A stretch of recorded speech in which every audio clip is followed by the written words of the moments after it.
В интернете часто вижу опросы из серии «Если бы у тебя была возможность оставить себе только один объектив, что бы это было?».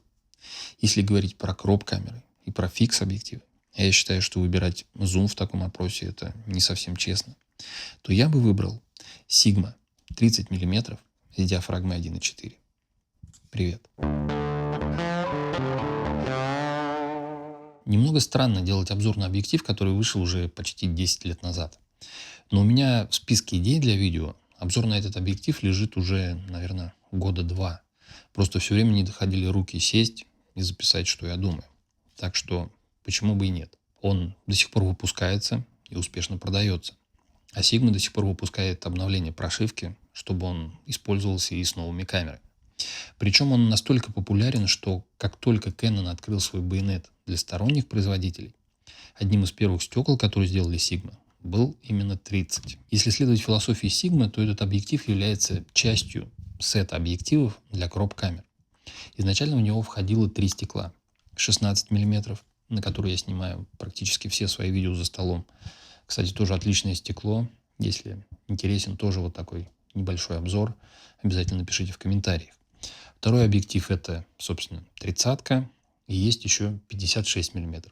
Все с диафрагмой 1,4. Набор на все случаи жизни. Недавно его дополнили еще одним стеклом 23 мм.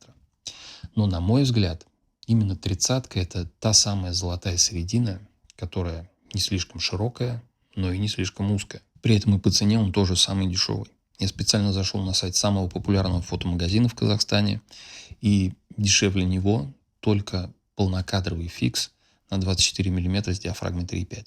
Здесь 1,4. У постоянных зрителей моего канала, наверное, могут возникнуть вопросы.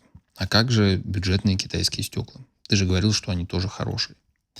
Попробую объяснить, в чем тут суть. Я, конечно же, не отказываюсь от своих слов.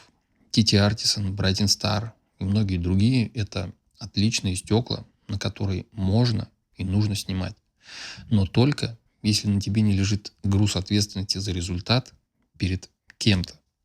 То есть, если ты снимаешь какой-то свой творческий проект, в котором ты можешь проверять каждый кадр и в случае необходимости переснимать, или если у тебя какой-то проект с претензией на художественность, когда тебя не смущает немного мягкое изображение или какой-то блик в кадре. Например, я снимал на полтинник от Brighton Star конференцию, репортаж и пару концертов. В принципе, все нормально. Но ты постоянно находишься в напряжении, вдруг что-то пойдет не так. И в итоге совершаешь много лишних движений и отвлекаешься от того, ради чего ты, собственно, сюда и пришел, от построения кадра.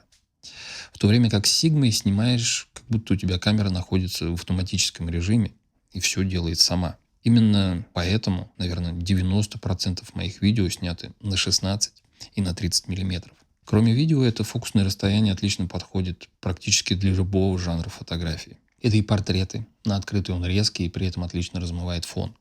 Это и стрит, потому что он легкий, светлый и с быстрым автофокусом.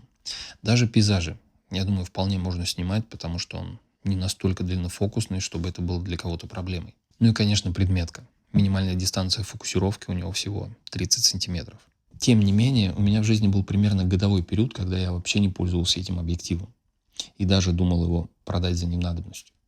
На самом деле все просто. У меня появился зум-объектив Tamron 1770. И лень меня победила. Все-таки это очень удобно. Но однажды я сделал один и тот же кадр на Tamron и на 30-ку. И это не сказки. Абсолютно разное изображение. На фиксе оно получается гораздо лучше. На самом деле у этого объектива есть только один минус. Но он прописан и в инструкции, и указан на сайте. У него нет стабилизатора. Но, к счастью, в современных камерах стабилизаторы появляются все чаще и чаще, даже с кроп-сенсором. Не знаю, что тут еще можно добавить. За 10 лет на него сняли уже такое количество обзоров, что вряд ли я скажу что-то новое. Обычно я не даю рекомендаций по покупке техники.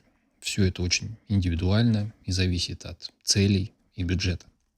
Но этот объектив я точно могу рекомендовать каждому.